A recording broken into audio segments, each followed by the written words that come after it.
Good morning, friends. Brian Gruen, pastor of First Congregational Church of Kittery, Kittery Point United Church of Christ, offering what I can for those who may be experiencing more fear and anxiety and uncertainty in this moment of pandemic than maybe you do normally. Or perhaps you're feeling the same things you've always been feeling. You just can't run away from those feelings anymore or hide from them.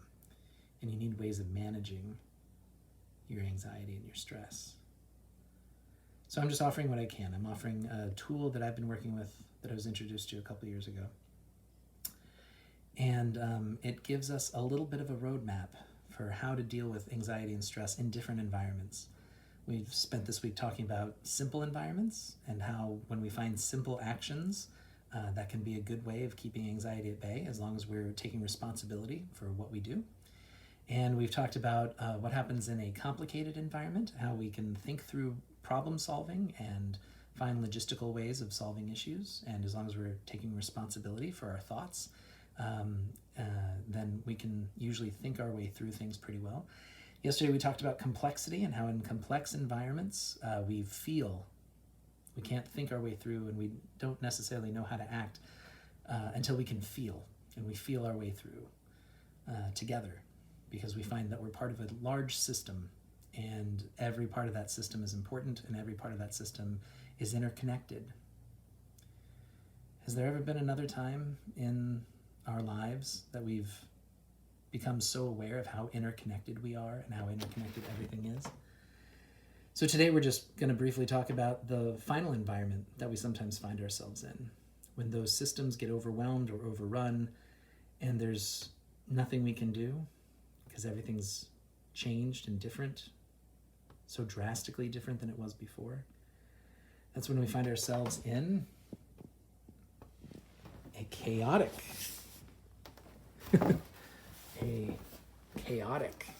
environment. I'm going to get better at this camera work, I tell you what.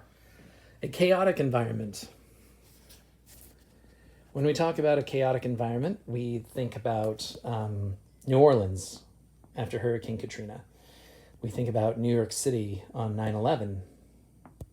New York City today, dealing with thousands upon thousands of COVID-19 cases. Or Oklahoma City after the bombing in the 90s, or any number of places after flooding or after hurricanes or tornadoes.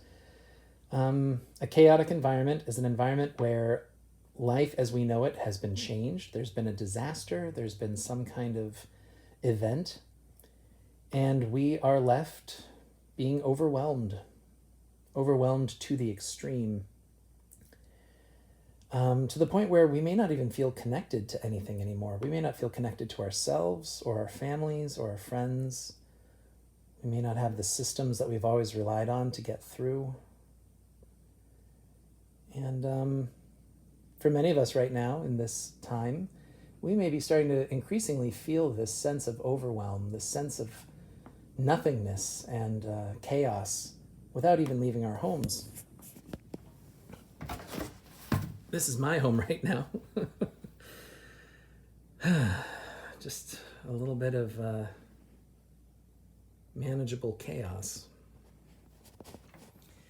I'm sure I'm not alone in thinking that with all this time at home, I'd have just so much more time to clean and to pick up the house and to do house chores. But there's not enough hours in the day.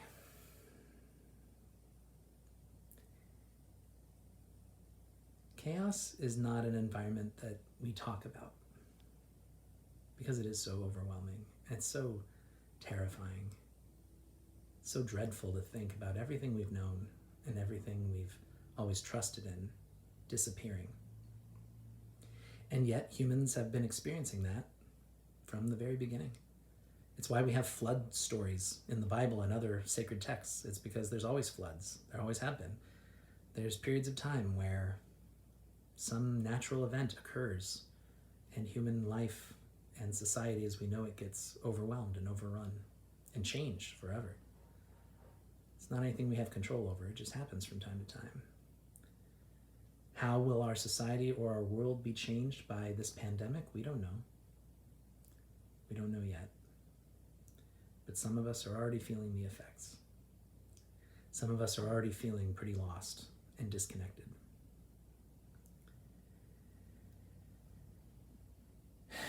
And in the middle of chaos, it's almost impossible to find things to do. Even if we have an endless list of tasks, we don't have the thought capacity to figure out complicated problems. Our hearts and our souls get so overwhelmed, we may not be able to feel anything anymore.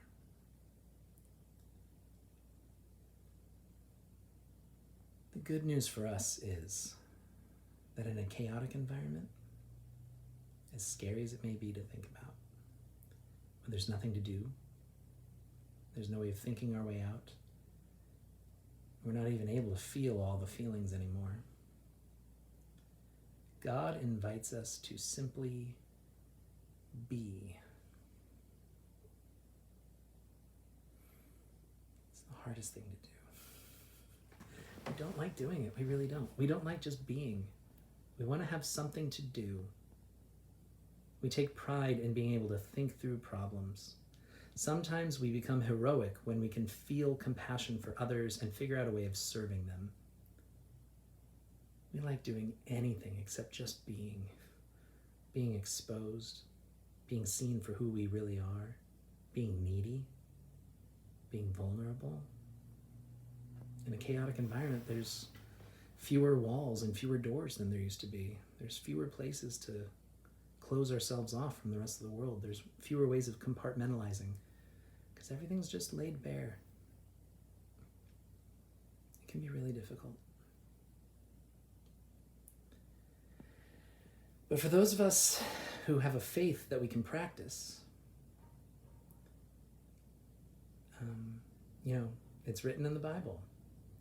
Be still. Be still and know that I am the Lord your God. So in the midst of chaos, when we are overwhelmed and we have no idea what to do, we can breathe.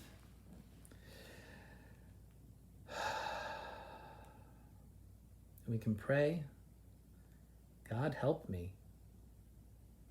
God be with me. God hold me. God weep with me.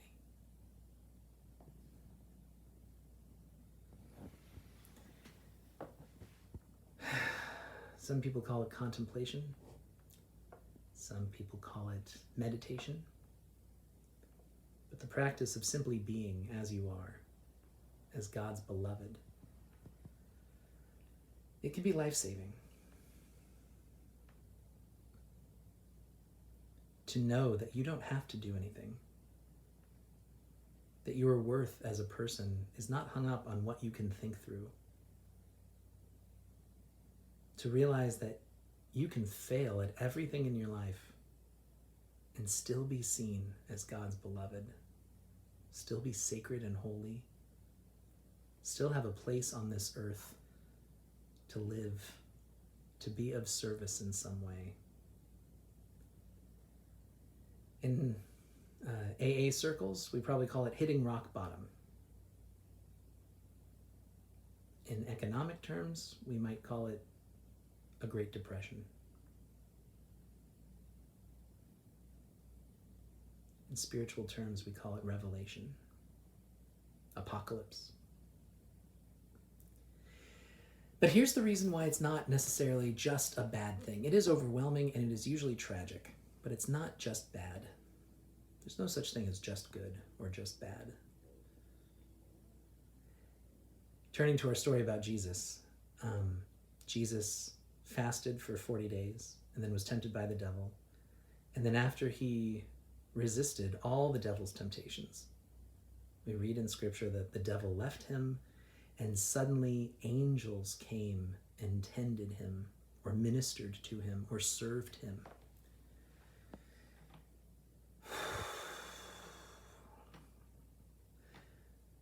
When we can let go, when we don't have to define ourselves by what we do or fail to do, when we don't have to find our self-worth by what we're capable of thinking or being a genius of some kind. When we can just sit and breathe and name the majesty that is life, the mystery that is breath.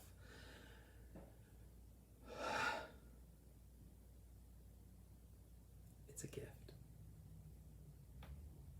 And that is the space where, since we can no longer hide, we encounter God for who God is, and we find that angels can come and tend to us. Angels can come and wait on us for a time until we're nursed back to health. And we can find ways of offering simple things to one another. I'm not talking about simple actions. We're not talking about being back in this simple environment. I'm talking about you see that somebody's hungry, you bring them food. You know that somebody doesn't have water, you bring them a glass to drink or a bucket to wash with. You know that somebody has lost their job and doesn't have a way of supporting themselves, you support them.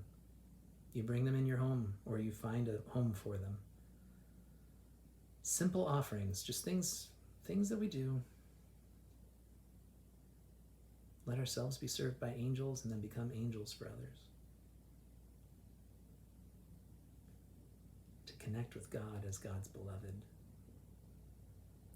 To trust, not just trust, but to discover, to realize in our bodies that we're never truly alone. And that just because the systems that we've always relied upon might be changing or going away, doesn't mean God is going anywhere. Not without us. God will lead and we will follow.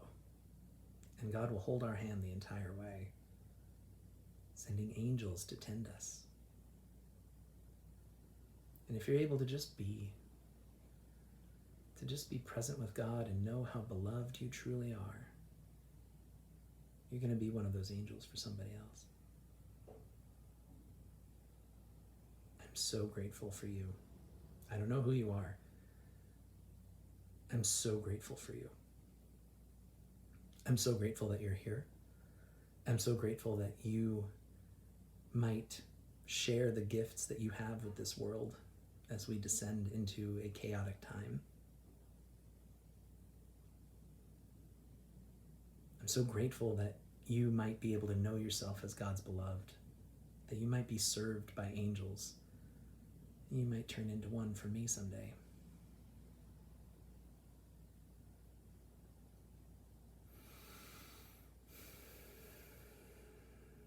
You are loved. You are held. You are precious and important. Let God take care of you for a time. Find ways of offering what you can to those who need it most. And we'll start rebuilding something new together by the grace of God.